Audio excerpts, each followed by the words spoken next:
Then teenagers who found the school were disappointed. তারা কি হয়েছিল? ডিসঅ্যাপয়েন্টেড হয়েছিল by how little money they received for them.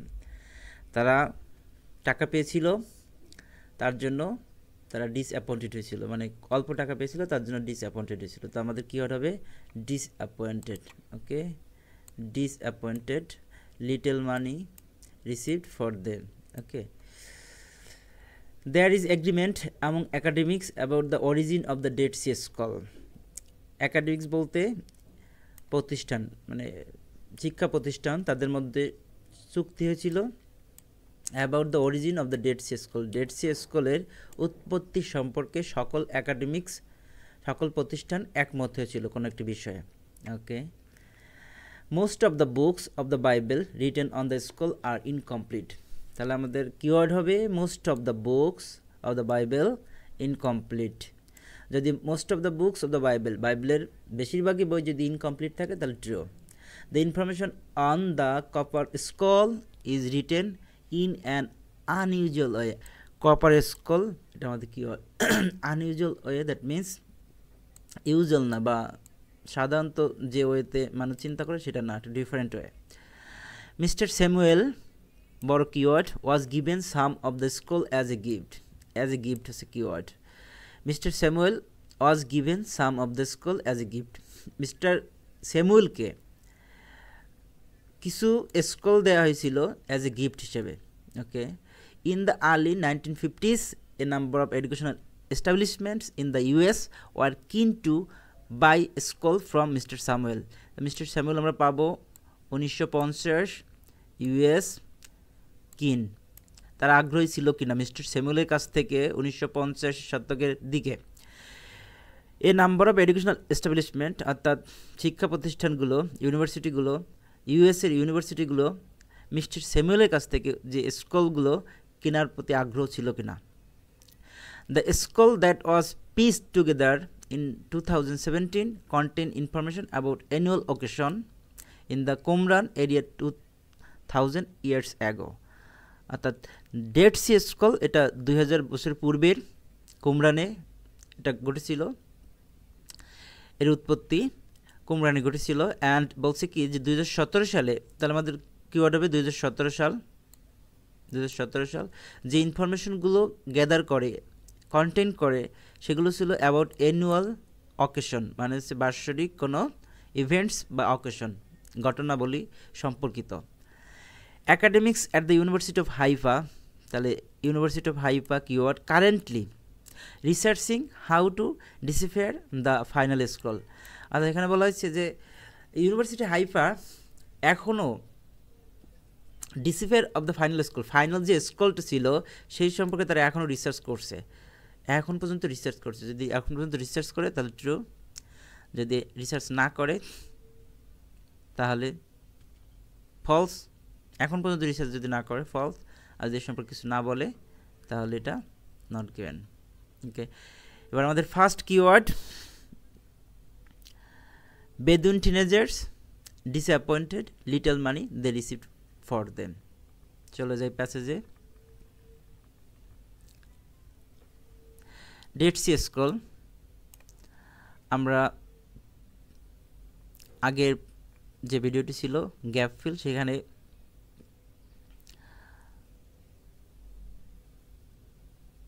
এ পর্যন্ত পেয়েছিলাম মেবি এর শাটারিং সাউন্ড, কেব, তারপরে জার, ক্লে, এ পর্যন্ত এখান থেকে আমরা পড়ব, যেহেতু আমাদের আগের যে গ্যাপ ফিল ছিল সেটার প্রশ্নের অ্যান্সার এই পর্যন্ত ছিল। তাহলে আমরা এরপর থেকে পাবো কি বলছে দেখি। তারপর আমরা যে টিনেজার পেয়ে গেলাম, এখানে আমাদের টিনেজার আমাদের কিওয়ার্ড ছিল, তো এটাকে আন্ডারলাইন করতে পারি। Teenager, the teenagers took the 7 school to a nearby town where they were sold for a small sum. এই যে স্মল সাম মানে অল্প টাকায় তারা এটাকে বিক্রি করেছিল। Sold, they were sold a small sum. Okay, অল্প টাকায় তারা বিক্রি করেছিল। এটা সত্য যে তারা বিক্রি করেছিল। এখন দেখবো তারা ডিসঅ্যাপয়েন্টেড হয়েছে কিনা অথবা হ্যাপি হয়েছে কিনা। টু এ লোকাল অ্যান্টিকুইটস ডিলার, অ্যান্টিকুইটিস ডিলার্স মানে হচ্ছে পুরানো যে জিনিসপাতি নিয়ে যারা ব্যবসা বাণিজ্য করে তাদেরকে বলা হয় অ্যান্টিকস ডিলার। তো এরপরে দেখি, এখন আমরা হ্যাপি আনহ্যাপি কিছুই পাইনি। Word of the find spread, the Bedouins and archaeologists eventually unearthed tens of thousands of additional skull fragments from 10 nearby caves. Together they make up between 800 and 900 manuscripts. It soon became clear that this was one of the greatest archaeological discoveries ever made. তাহলে এ পর্যন্ত আমাদের কোনো বলেনি যে তারা খুশি হয়েছে কিনা বা ডিসঅ্যাপয়েন্টেড হয়েছে কিনা। তার মানে কি, এটা কী হবে এ সম্পর্কে কিছু বলছে? তারা বিক্রি করছে একজন অ্যান্টিক্স ডিলারের কাছে কিছু টাকার বিনিময়ে, কিন্তু তারা এর বিপরীতে খুশি হয়েছে বা অখুশি হয়েছে, ডিসঅ্যাপয়েন্টেড, হ্যাপি, এই সম্পর্কে কিছু বল নাই। তা আমরা জানি যদি প্রশ্নে ওই সম্পর্কে, প্রশ্নে যেটা থাকবে ওই সম্পর্কে যদি প্যাসেজে আমরা কোনো ইনফরমেশন না পাই তাহলে সেটা not given. So this answer will be not given. Okay, NG সংক্ষিপ্তে আমরা NG লিখতে পারি, সংক্ষেপে NG, not given.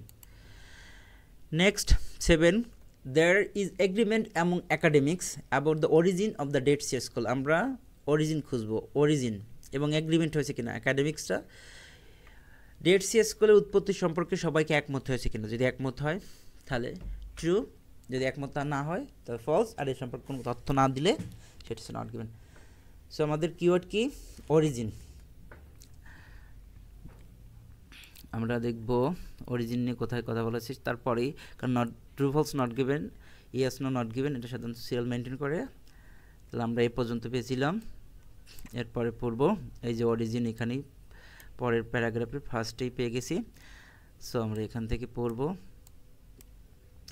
তাহলে এগ্রিমেন্ট হয়েছে কিনা, তার মানে চুক্তিতে কিন্তু তারা সবাই একমত হয়েছে কিনা, একাডেমিক্স যে প্রতিষ্ঠানগুলো ছিল সব প্রতিষ্ঠানে একমত হয়েছে কিনা ডেড সি স্ক্রোলের উৎপত্তি সম্পর্কে। The origin of the Dead Sea scroll which were written around 2000 years ago, যেটা লেখা হয়েছিল 2000 বছর পূর্বে, between 150 BC and 70 CE is still. তার মানে এই ইনফরমেশনটা যে এখানে যে কমা দেওয়া আছে, এই কমার ভিতরে যে ইনফরমেশনটা, এটা একটা এক্সট্রা ইনফরমেশন ডেড সি সম্পর্কে, উৎপত্তি সম্পর্কে বলে দিছে। এটুকু আমরা পড়ে নিলাম, কিন্তু না পড়লে হয়। যেমন that origin of the Dead Sea scroll is, এখান থেকে is still the subject of, is still the subject, এই যে সাবজেক্ট মানে academy, the subject of scholarly debate. এটা কি? ডিবেট। ওকে, স্কলারলি মানে হচ্ছে যারা স্কলার তাদের মধ্যে কি রয়েছে, এখনও প্রতিষ্ঠানগুলোর মধ্যে এখনও ডিবেট রয়েছে, ইভেন টুডে, এমনকি আজ পর্যন্ত, ক্লিয়ার, টুডে বর্তমান পর্যন্ত ডিবেট রয়েছে। তার মানে কি তারা কি একমত হয়েছে? ওখানে বলেছিল সবাই একমত হয়েছে ডেড সি স্ক্রোলের উৎপত্তি সম্পর্কে, আর এখানে বলছে যে is still the subject of scholarly debate even today, আজ পর্যন্ত এটা সম্পর্কে দ্বিমত রয়েছে। তার মানে তারা একমত হতে পারেনি উৎপত্তি সম্পর্কে। তার মানে কী হবে? This answer will be 100% false. তো আমরা ফলস লিখব, false. The next question, most of the books of the Bible, বেশিরভাগই বই, বেশিরভাগ, মোস্ট অফ দ্য বলতে কী বোঝায়? 100% না, কিন্তু 80%, 90% এরকম হতে পারে। Written on the scroll are incomplete, অর্থাৎ স্ক্রোলের উপরে যে বইগুলো লেখা ছিল, যে বইগুলো সম্পর্কে বলা ছিল, সেগুলো ইনকমপ্লিট ছিল। তাহলে আমরা খুঁজে বের করব মোস্ট অফ দ্য বুকস। আমরা জানি কোশ্চেনের যে ওয়ার্ডগুলো থাকে সেগুলো প্যাসেজে সরাসরি ডিরেক্টলি দেওয়া থাকে না, হয়তো প্যারাফ্রেজ করা দেওয়া থাকে। তো আমরা একটু বুঝে নিতে হবে যে কী বলা হয়েছে। তো most of the books of the Bible written on the scroll are incomplete, incomplete আছে সেটা খুঁজে বের করবো, ইনকমপ্লিট কিনা। ওকে, ইনকমপ্লিট কিনা, এটা আমাদের কিওয়ার্ড, ইনকমপ্লিট। যদি ইনকমপ্লিট থাকে তাহলে ট্রু, আর যদি ইনকমপ্লিট না থাকে তাহলে কী হবে? ফলস। আর যদি এই সম্পর্কে কিছু বল না থাকে তাহলে নট গিভেন। এরপরেই পাবো আমাদের আগের কোশ্চেন এর অ্যান্সার এই পর্যন্ত শেষ হয়েছিল। এরপরে আমরা দেখব ইনকমপ্লিট কিনা। ওকে, ঠিক, এখনও পাইনি। The Dead Sea scroll include fragments. The Dead Sea scroll include ছিল ফ্রেগমেন্টস। ফ্রেগমেন্টস মানে কি? অংশ বিশেষ, ঠিক আছে, টুকরো বা অংশ এরকম। ফ্রম এভরি বুক, প্রত্যেকটা, of the Old Testament of the Bible. তাহলে বাইবেলের এখানে বলছে, এখান থেকে আমাদের অ্যান্সারটা অনেকক্ষণ পরে আমাদের এখানে অ্যান্সারটা আসছে। The Dead Sea scroll include fragments from every book, প্রত্যেকটা বইয়ে, of the Old Testament of the Bible, বাইবেলের ডেড সি স্কলের যে বাইবেলগুলো ছিল তার এভরি বুক, প্রত্যেকটা বই ছিল ফ্রেগমেন্টস, অংশবিশেষ। কী ছিল? ফ্রেগমেন্টস। ফ্রেগমেন্টস মানে কি? ফ্রেগমেন্টস অংশ, টুকরো। ওকে, এখানে বলছে কি? Except Old Testament of the Bible except for the book of Esther. এস্থারটা ছিল এক্সেপ্ট, এটা ছিল কি? এক্সেপ্ট। এক্সেপ্ট মানে কি? ব্যতিক্রমধর্মী। আবার পড়ি, the Dead Sea scroll include fragments from every book of the Old Testament of the Bible except for the book of Esther. এস্থারটা ছিল একটু ডিফারেন্ট, মানে আলাদা, আর বাকিগুলো কী ছিল? সব ফ্রেগমেন্ট ছিল। ক্লিয়ার? তাহলে আমরা বলতে পারি কি, যে ডেড সি স্কলের যে বইগুলো ছিল, মোস্ট অফ দ্য বুক ছিল ইনকমপ্লিট, মানে কমপ্লিট হয়নি। মোস্ট অফ দ্য বুকস বলতে কী বোঝায়? শুধু এস্তার বাদে। এই এস্তার যদি থাকতো তাহলে 100% বলতে পারতাম, তাহলে আমাদের কী হতো? 100% হতো যে সবগুলো আমাদের কি?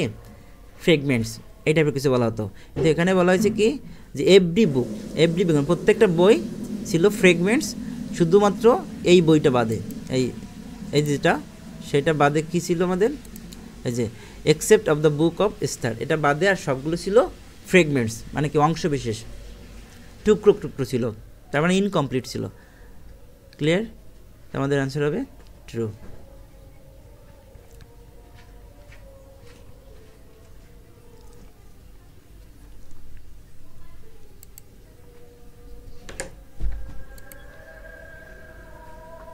True.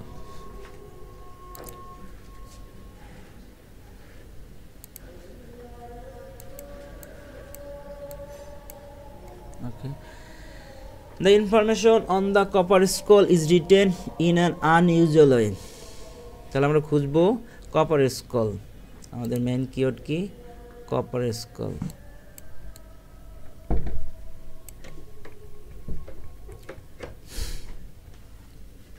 কপার স্কল কোথায়? এখানে নেই কপার স্কল, এখানে আছে কপার অ্যান্ড এখানে আছে স্কল। এই যে কপার স্কল, কপার স্কল। তাহলে আমাদের এখান থেকে পড়তে হবে, দেখি, অথবা আমরা এখানে যেটা পাইছি তার প্রথম থেকে পড়লেই হবে, আমরা সাধারণত পেয়ে যাব। কিন্তু সাধারণত বোঝার জন্য আমাদের পুরোটা পড়া উচিত, তাহলে আমরা ক্লিয়ারলি আনসারটা নিতে পারবো। The writing on the Dead Sea scroll is mostly in black or occasionally red ink. তাহলে বেশিরভাগই স্কল কী দ্বারা লেখা ছিল? রেড ইন মাঝে মাঝে, এবং ব্ল্যাক কালো। And the scroll themselves are nearly all made of either parchment, parchmentটা কি? অ্যানিমাল স্কিন দিয়া, অ্যানিমাল স্কিনের পরে, or an early form of paper called papyrus। তার মানে আগে যেগুলো ব্যবহার করা হতো ফর্ম, সেটা হচ্ছে পেপারাস, এটার উপরে লেখা হতো। দ্য অনলি এক্সেপশন, কেবলমাত্র ব্যতিক্রমধর্মী, is the scroll numbered 3Q15।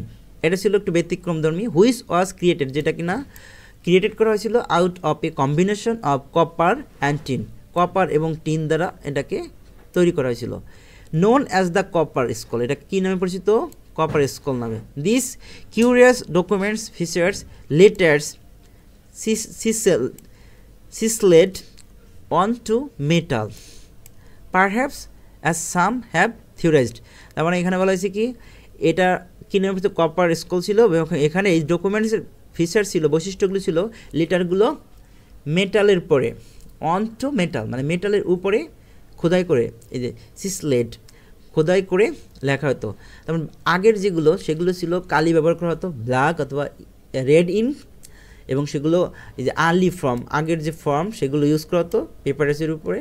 আর এটা ছিল একটু ডিফারেন্ট, এটা কপার এবং টিন কম্বিনেশন ছিল, এটার নাম দিয়েছে কপার স্কল, এবং এটা মেটালের উপরে খোদাই করে এর অক্ষরগুলো লেখা হতো। তার মানে কি এটা ডিফারেন্ট ওয়ে, আনইউজুয়াল ওয়ে। এখানে কি বলা হয়েছে, the information on the copper scroll is written in an unusual way. তার মানে কি এটা ট্রু, আনইউজুয়াল ওয়েতে এটা লেখা হয়েছিল, true. Okay, 10 question number 10, mister Samuel was given some of the school as gift. Gift হিসেবে কি পেয়েছিল মিস্টার স্যামুয়েল এই স্কুলগুলো? স্কুল মানে হচ্ছে অর্থাৎ কী বলে, মোড়ানো কাগজ, এই টাইপের কিছু একটা।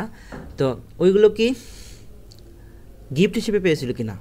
যদি গিফট হিসেবে পেয়ে থাকে তাহলে ট্রু, যদি গিফট হিসেবে না পায়, টাকার বিনিময়ে যদি কিনে নিতে হয় তাহলে ফলস, আর যদি সম্পর্কে কিছু না বলে তাহলে হবে not given.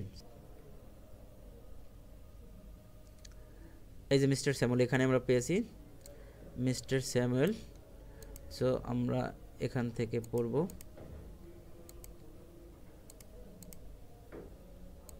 Okay, mister Samuel এখান থেকে আমরা পড়ি, যেখানে আমরা কিওয়ার্ড পাবো আমরা সেন্টেন্সটা যেখান থেকে শুরু হয়েছে সেখান থেকে পড়ব, এবং সেন্টেন্সটা যেখানে শেষ হয়েছে সেখান পর্যন্ত স্টপ করব পড়া এবং ডিপলি পড়ব। সেখান থেকে অ্যান্সার যদি পাই তাহলে তো ভালো, আর না হলে তার আর পরে একটু পড়তে হবে। Some of the Dead Sea school have been on interesting journeys. তার মানে এটার বেশিরভাগই ইন্টারেস্টিং জার্নির মধ্যে দিয়ে গিয়েছে। In 1948 a Syrian Orthodox archbishop known as mister Samuel. তার মিস্টার স্যামুয়েল একজন অর্থোডক্স ছিলেন, অ্যাকোয়ার্ড অর্জন করেছিল 4 অফ দ্য অরিজিনাল 7 স্কল, অর্থাৎ 7 স্কল সে অ্যাকোয়ার্ড অর্জন করেছিল ফ্রম এ জেরুজালেম শুক মেকার, শু মেকারের কাছ থেকে সে পেয়েছিল, এবং দেখবো সেটা গিফট হিসেবে পেয়েছিল কিনা। And part time antiquity dealer paying less than 100। তার মানে কি 100 কম টাকা ফর দেন, এই যে 7 স্কল এর জন্য সে শুমেকারকে কত পে করছিল, $100 কম, রাইট? তার মানে আমাদের একদম ক্লিয়ার অ্যান্সার যে সে এগুলো গিফট হিসেবে পায়নি, সে টাকার বিনিময়ে পেয়েছে। তার মানে এটা কি হবে, উল্টা কিছু বলতেছে। এটা কি হতে পারে, এখানে বলেছে গিফট হিসেবে পেয়েছে, আর ওখানে বলেছে একজন শুক মেকার তার কাছ থেকে এগুলো 100 টাকার কম এর বিনিময়ে তিনি সেগুলো পেয়েছিল, অ্যাকোয়ার্ড করেছিল, রাইট? সো এটা false. In the early 1950s, অর্থাৎ 1950-এর আগে, আমরা আগের যে প্যাসেজে 1948 পেয়েছি ওর কাছাকাছি, a number of educational establishment in the US were keen to buy scroll from mister Samuel. Mister স্যামুয়েলের কাছ থেকে ইউএসের বিভিন্ন প্রতিষ্ঠান কিনতে আগ্রহী ছিল কিনা। এটা কত সালে, 1950। তাহলে আমাদের কিওয়ার্ড হবে 1950 ইউএস মিস্টার স্যামুয়েল। তো 1950 এখানে আছে কি আমাদের 1948, তার মানে আর্লি 1950s, আর এখানে বলা হয়েছে ফাইনালি 1954, তার মানে এটার আগে, এই ইল পর্যন্ত আমরা পড়ব। এখান থেকে আমরা পড়ছিলাম যে শুক মেকারের কাছ থেকে তিনি এটা কিনেছিলেন, এরপরে হি দেন, তারপরে সেগুলো কেনার পরে he then travelled to the United States. এই যে ইউনাইটেড স্টেটস, তার মানে হচ্ছে কি আমাদের কিওয়ার্ড পেয়ে গেলাম United state, that means US, ভালো করে খেয়াল করতে হবে। ইউনাইটেড স্টেটস অ্যান্ড আনসাকসেসফুলি, এখানে বলছে কি আনসাকসেসফুলি। আনসাকসেসফুলি মানে কি, মানে সফল হয়নি, ব্যর্থ হয়েছে। অফার্ড দেম, তাদেরকে, কাদেরকে, এই যে ট্রাভেল টু দ্য ইউনাইটেড স্টেটসে তিনি গিয়েছেন, and unsuccessfully offered them to a number of university, বিভিন্ন ইউনিভার্সিটি থেকে তিনি অফার করেছিলেন যে আমার এগুলো নেন, কেনেন, তাই না? কিন্তু তিনি কি হয়েছে আনসাকসেসফুল হয়েছে, মানে ব্যর্থ হয়েছেন। ইনক্লুডিং এলের মতো যে বড় ইউনিভার্সিটি সেখানে তিনি অফার করেছিলেন, কিন্তু তারা রিফিউজ করেছে, তারা রিজেক্ট করেছে, তার যে অফারটা সেটা অ্যাকসেপ্ট করেনি। তার মানে কি আমাদের প্রশ্নে বলা হয়েছে কি যে বেশিরভাগই ইউনাইটেড স্টেটসের বেশিরভাগই ইউনিভার্সিটি তার কাছ থেকে কেনার জন্য আগ্রহ প্রকাশ করেছেন, আর এখানে দেখা গেছে আনসাকসেসফুল হয়েছেন, তিনি ব্যর্থ হয়েছেন। তার মানে তারা কিনতে আগ্রহী ছিল না, ঠিক আছে, কিনতে তারা আগ্রহী ছিল না। United States and unsuccessfully offered them to a number of university including এলের মতো ইউনিভার্সিটি তাদেরকে রিজেক্ট করেছে, তারা আগ্রহ প্রকাশ করেনি। তার মানে এটা কি এখানে বলছে কি যে ইন দ্য আর্লি এত number of educational establishment in the US were keen to buy scroll from mister Samuel. তার মানে আগ্রহ প্রকাশ করেনি, তার মানে কী হবে ফলস হবে, আগ্রহ তারা প্রকাশ করেননি। ক্লিয়ার?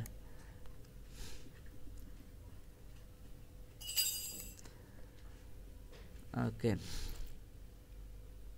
এরপর বলছে the scroll that was piece together in 2017, 2017 সালে আমাদের কিওয়ার্ড 2017 সাল, 2017 কন্টেন্টস ইনফরমেশন, অর্থাৎ এই যে পিসগুলো 2017 সালে একত্রিত করা ছিল, এখানে যে ইনফরমেশনগুলো কন্টেন্টস করে ধারণ করে অ্যাবাউট কী সম্পর্কে, annual occasion in the Qumran area 2000 years ago. আমরা প্যাসেজের প্রথমে পেয়েছিলাম যে এই ডেড সি স্কুলটা ছিল 2000 বছর পূর্বের, কিন্তু এখানে দেখতে হবে যে এই পিসগুলো ইনফরমেশনগুলো কি অ্যানুয়াল অকেশন সম্পর্কে। তার মধ্যে কিওয়ার্ড কি 2017, চলে যাই আমরা 2017 কোথায় আছে, 2017 এইখানে পেয়ে গেছি 2017। সো আমাদের মেন কিওয়ার্ড 2017, এইখান থেকে আমাদের 2017 আমরা পড়বো এখানে। In 2017 researcher from the University of Haifa restored মানে কি গ্যাদার করেছে, পিস একত্রিত করেছে, অ্যান্ড ডিসিফাইড বলতে কি বোঝায়, ডিসিফাইড মানে হচ্ছে রহস্য উদ্ঘাটন করা। ক্লিয়ার? ডিসিফাইড মানে কি রহস্য উদ্ঘাটন করা। One of the last untranslated scroll, untranslated মানে লাস্ট ফাইনালি যেটা ছিল সেটা রহস্য উদ্ঘাটন করার জন্য সবগুলোকে একত্রিত করেছিল 2017 সালে। Okay, the University of Isabel Redson and Jonathan Ben Dobb spent 1 year reassembling the 60 fragments, মানে এতগুলো ফ্র্যাগমেন্টস টুকরাকে একত্রিত করার জন্য তিনি কি করেছে, 1 year স্পেন্ড করেছে, ব্যয় করেছে। ওকে, এটা বলা আছে reassembling the 60 fragments that make up the scroll, যেটা কি তৈরি করেছে, স্কল তৈরি করেছে। Okay. Deciphered from a band of coded text on parchment, the find provides insight. Provides করছে কি ইনসাইট মানে দৃষ্টিভঙ্গি কিংবা ভিতরে ইনটু দ্য কমিউনিটি সম্প্রদায় পিপল, মানে কিছু মানুষের কিছু তথ্য প্রোভাইডস করছে এই ফ্রেগমেন্টসগুলো। হু রোট ইট, যারা এই যে পিপল তারা লিখেছিল, road it and the 360 days calendar, এবং তাদের আমরা এই যে ফ্রেগমেন্টসগুলো ছিল এবং সেখানে 364 ডে ক্যালেন্ডার ছিল, তার মানে বছর একটি 364 দিনে এক বছর এটা ধরা হতো। দে উড হ্যাভ ইউজড, যারা সেগুলোকে ইউজ করতো। কমিউনিটি পিপল লিখতো, এটা লিখেছিল কমিউনিটি পিপল, লোকজন এগুলো লিখেছিল এবং সেটা 360 দিনের একটি ক্যালেন্ডার পাওয়া যায় সেখানে এবং তারা সেগুলো ইউজ করতো। The school names celebration that indicate নির্দেশ করে শিফটস ইন সিজন, তার মানে কি সিজনের পরিবর্তন, ঋতুর পরিবর্তন নির্দেশ করে এবং এটা সেলিব্রেশন উদযাপন করা হতো।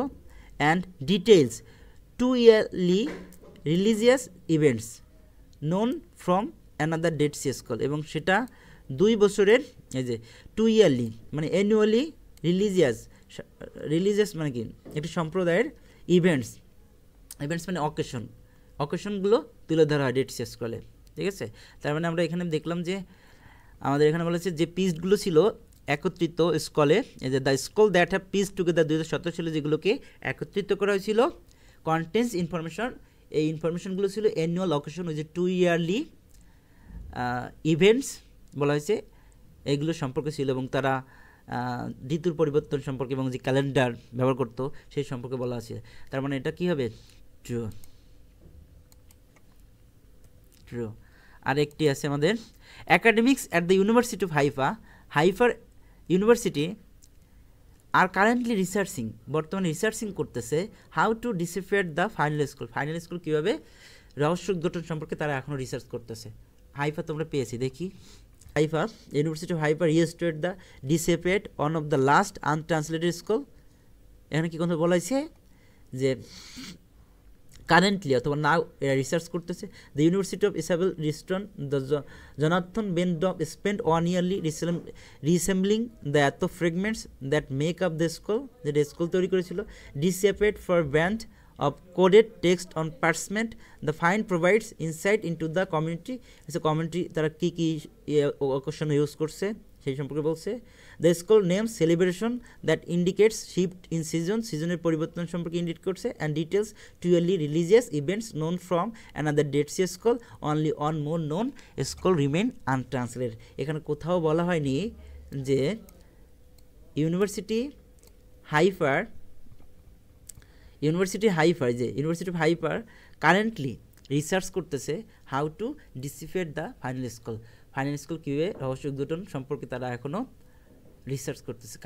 কারেন্টলি কথা বা নাও কোথাও কোনো কিছু বলা হয়নি, তার মানে এ সম্পর্কে কোনো তথ্য প্যাসেজে দেওয়া নেই, তার মানে এটা নট গিভেন এন জি। ওকে, এই ছিল আজকের মতো। সো আশা করি ভালো লেগেছে।